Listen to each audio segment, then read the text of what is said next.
Christene Marie. I am excited to chat today about how to continue the discussion of diversifying your revenue streams.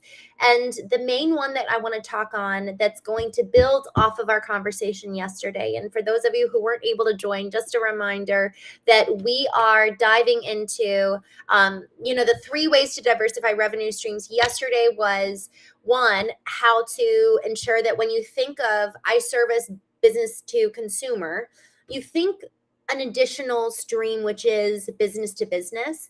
And what I mean by that is it's not just a homeowner, but it could be a referral partner who has another trades business where you actually go in, do a lunch and learn, bring them coffee, bagels, donuts, lunch, and tell them about your business and have a real referral program set up. The example I gave yesterday was Crawl Space Ninja, where they went in and they actually had a referral program set up where there were 2 parts. One, if you sent a lead from, let's say, plumbing business to Crawl Space Ninja, you can get $50.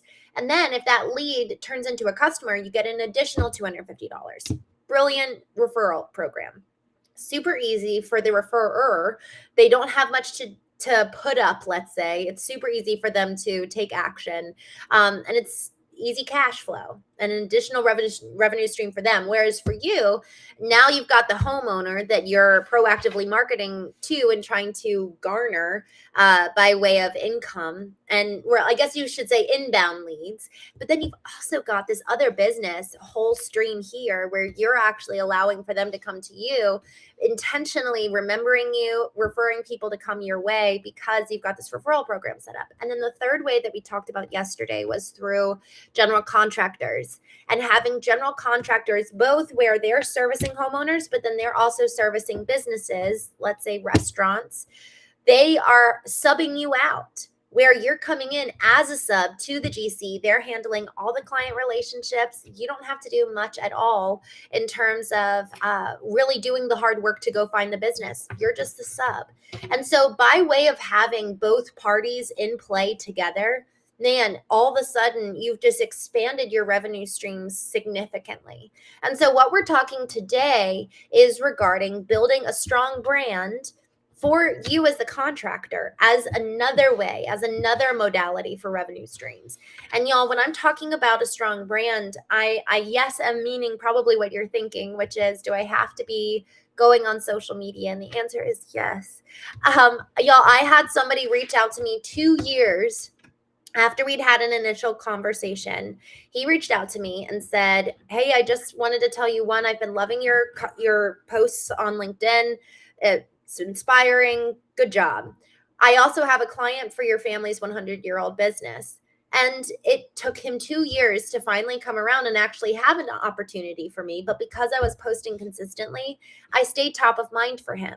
So if you are doing something similar, it doesn't have to be frequent. It doesn't have to be all the time. It doesn't have to be anything super colossal or mountains moving. But what we'll talk about today is how do we go about doing that? What just are some key pillars and key elements that will allow for you to build out a strong brand as a contractor where, frankly, you're just staying top of mind, whether it's for the GC, the referrer, or even the homeowner.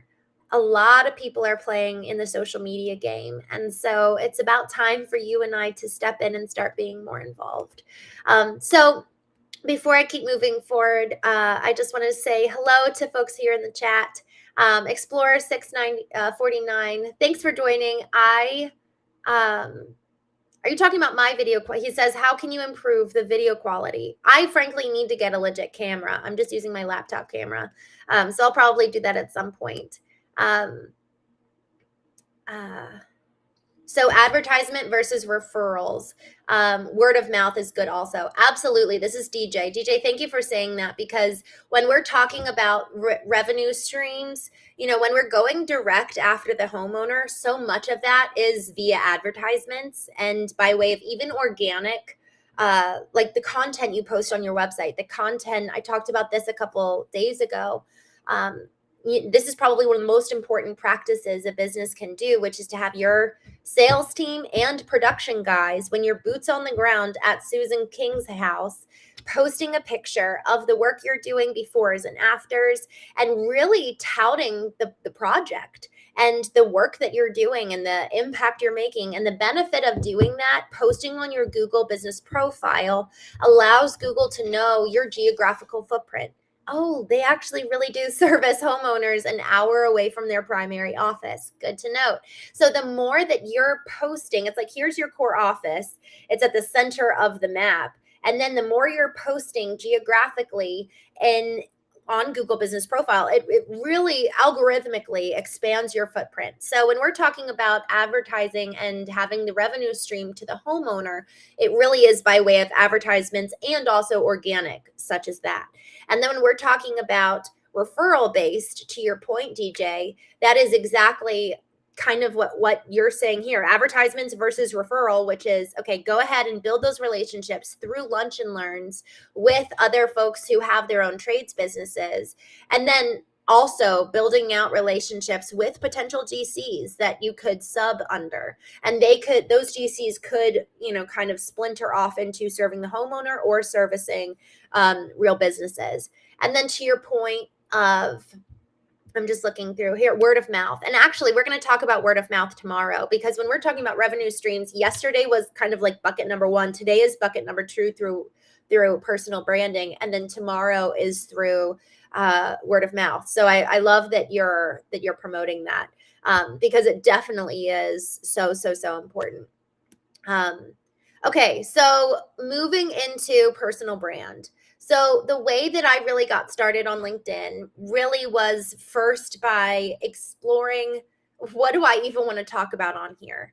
And that was important for me to have an understanding, because if I was simply just to post by way of inspiration, it would be sporadic, inconsistent, and probably not even have so much to do around my business. And I actually started in both veins. I kind of started out on Facebook taking one approach and on LinkedIn taking another approach.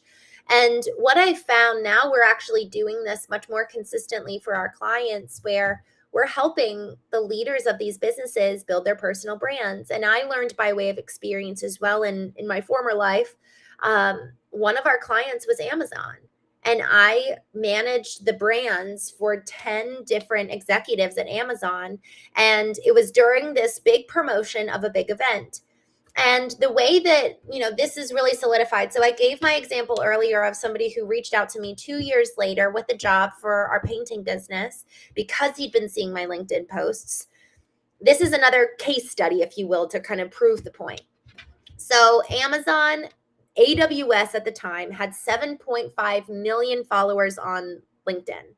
Each one of these 10 executives had maybe 9,000, but no more than 10. So most people would look at this and say, let's put all of our eggs in the basket of 7.5 million followers, 100%. But what my theory is that people want to do business with people. People want to connect with people.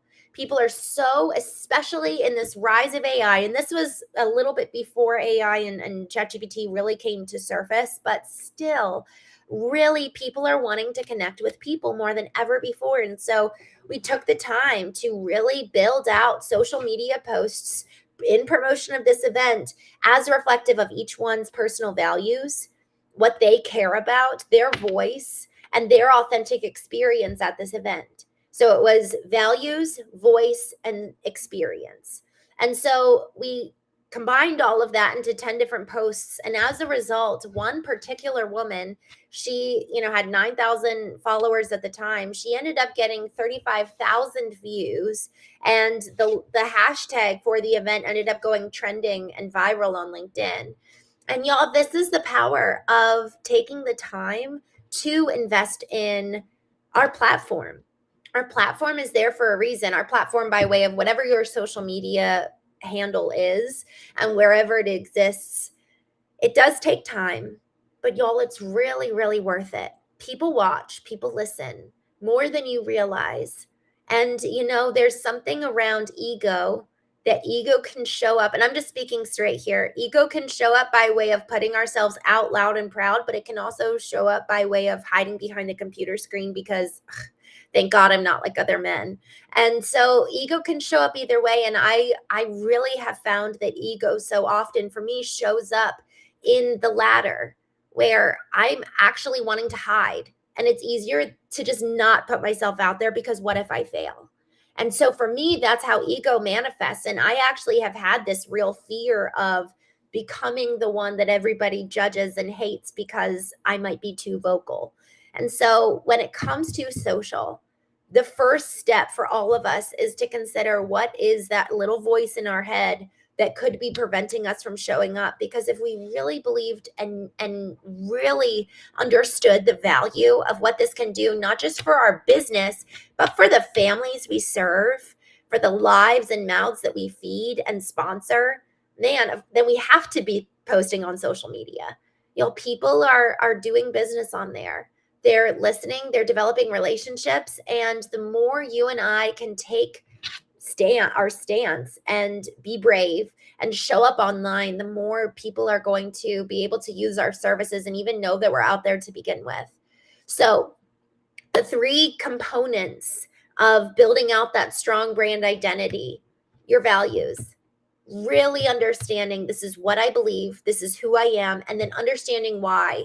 So think of the value is tied to a story. Every single value has a why, and at the kind of like at the base of the value is the story of how it originated in the first place. And that story is ultimately what we lead with. It's not even the value, because so many people will say, "Oh, I value integrity. I value honesty." But why do you value it? And you say, "Well, integrity actually became meaningful to me 10 years ago when insert blank." All of a sudden you become a human being just like how they are, and then they resonate with that story on a much more meaningful level. And then to the next one, so we've got value that's predicated in a why that has a story there, and then next is your voice. How do you speak?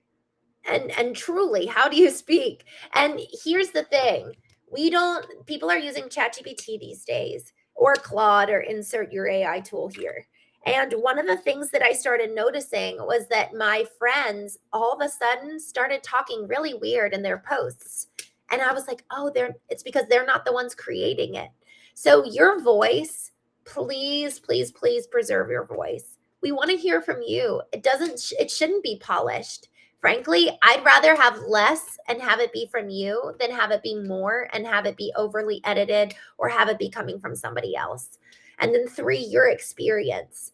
Your experience on the field, your experience in your home, your experience in the job site, whatever it is, your experience has so much more to teach everybody listening than a really solid blog post or a really solid video with great animations. People learn from experience, and your experience is ultimately what compounds the value that you bring to the industry and serves. When all three of those are combined, your values, your voice, and your experience, those are the differentiation between your business and your competitors. What you care about, what you've lived, what you've moved through, and how that shaped the way in which you see the world. No one else is you, and no one else has that unique combination. And so the more you're coming forth with that, the more you're going to have an obvious differentiation from your competitors. Just jumping back here in the chat, DJ says, "What is your business? Are you an advertising agency?" So the Foundation First Marketing, just for those of you who don't know, we are a digital marketing agency for folks here in the trades. And we come from an experience where, I've served as CMO for million dollar home service businesses. I'm fourth generation of our family's 100-year-old painting business. And then I've also been the customer where we did a massive renovation on our home, bumped out the wall 2 feet and knocked down 2 walls internally. Put a big beam in. So we're coming from this very unique perspective of all three sides. And what we do is we look at your business and we prepare the foundation, because that's what's necessary first. Is there any necessary automation that needs to put in place so that you're really giving your customers an amazing experience? How are we neglecting maybe some of your old customers and that old email list that we could tap into? And then let's go ahead and turn on some digital ad spend, which is showing up where your customers are, showing up on YouTube with compelling videos, showing up on Google so that you can really get found. But the goal, y'all, is that we understand where you're going. Are you trying to sell or scale? Do you want to succeed your business? And so then the question is, what is most necessary to get you to that point and to that place? And then we want to help you get there. Tommy, I love this comment. This take on ego is blowing my mind into an instant realization that I keep struggling to show up and am hiding like a hermit despite having a pretty strong alter ego. I love you, my friend. Isn't that such a good realization? Oh, it's like a kick in the pants. Y'all, I promised that these conversations would be at or under 15 minutes, and I'm at 15 minutes and 45 seconds. So I'm going to hop off. Happy Valentine's Day, and I hope you have a wonderful evening with your loved ones. I'll talk to you tomorrow.